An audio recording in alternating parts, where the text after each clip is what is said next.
Welcome to Short Times. Today we are going to quickly watch the 1989 movie UHF. UHF is a comedy movie written and directed by Jay Levy. The movie is about an unemployed visionary who becomes the manager of a local television station. The station becomes a success, with all sorts of hilarious sight gags and wacky humor. So let's get started. George Newman is a daydreamer who struggles to maintain a stable career due to his vivid imagination. The first scene is a daydream of George's trying to imitate the Raiders of the Lost Ark, 1981, opening scene, in which George plays Indiana Jones traveling to a temple to steal an Academy Award statue, and is pursued, ran over, and crushed under a huge boulder. After waking up from his dream, George finds himself working at Big Edna's Burger World in their little Midwest town. Bob Speck is George's best friend and roommate. Both George and Bob are dismissed and literally thrown out onto the street when Big Edna overhears George making a rude remark about her. Terry Campbell, George's patient girlfriend,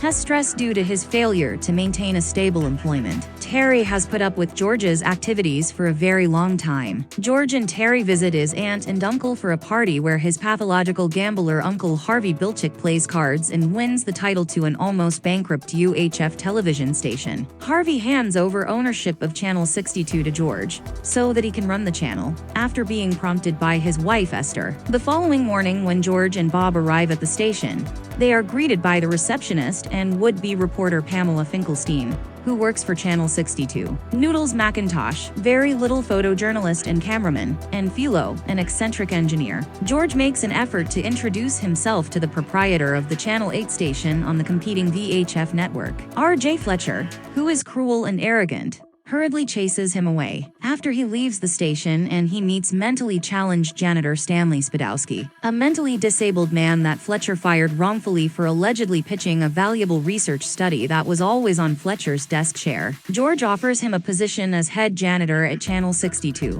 George notices that Channel 62 could use a lot more talent, as it only airs reruns of vintage TV shows like Mr. Ed and the Beverly Hillbillies. Although George develops new shows, such as the kid-friendly but awkwardly named Uncle Nutsy's Clubhouse, the station's workload and bad debt exhaust him. He forgets Terry's birthday when under stress, and she breaks up with him as a result. Imagery: George gives Stanley control of Uncle Nutsy's Clubhouse, so he and Bob can go out for a drink. When they get to the bar, they see that everyone is enthralled watching Stanley's antics on Channel 62. George and Bob are motivated and pumped up when they realize they have success on their hands. There are cutaway scenes throughout the movie that parody classic television shows from the era, either through George's invention or shows created especially for Channel 62. For instance, a dream sequence features a parody music video for Money for Nothing Beverly Hillbillies by Weird Al.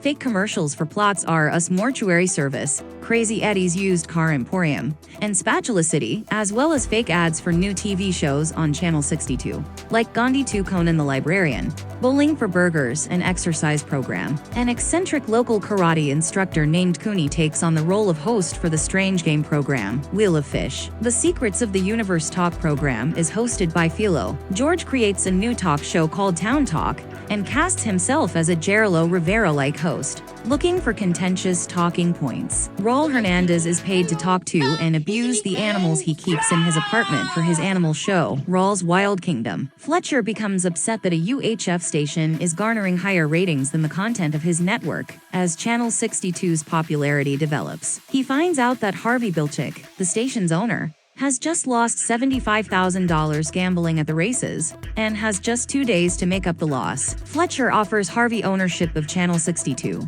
in exchange for paying off his debt to his secret bookie, Big Louie, which he would then only too cheerfully shut down. Legally, he cannot own 2 television stations in the same town. When George learns about the arrangement, he phones his aunt, who convinces her husband to delay so that George can sell Harvey's investment shares in Channel 62 during a 48-hour telethon to raise the money Harvey owes. Stanley's limitless energy propels the telethon to a successful start, but Fletcher sends his henchmen to kidnap Stanley. The telethon comes to a dead stop without Stanley. George then organizes a team to break into Channel 8 and save Stanley. In an effort to catch Fletcher red-handed, Philo installs a covert camera in his office. As he notices Stanley attempting to flee, he notifies George, who makes an effort to save Stanley. While imagining himself as John Rambo, George seeks to save Stanley from Fletcher's personal army in a lengthy fantasy parody of Rambo. First Blood Part 2, 1985. Cooney and his karate pupils join in to finish the job and defeat the majority of Fletcher's henchmen before Harvey's debt is due. George and his team return in time to successfully complete the telethon, saving the station and turning it into a publicly owned enterprise. On the other hand, Fletcher learns that the penny he previously mockingly threw to a beggar was a rare 1955 double die cent worth a significant amount, which the beggar sold and used to buy $2,000 worth of Channel 62 shares, and a Rolex watch to boot. Additionally, Fletcher learns that Channel 8 neglected to submit the necessary paperwork to renew its broadcast license with the FCC,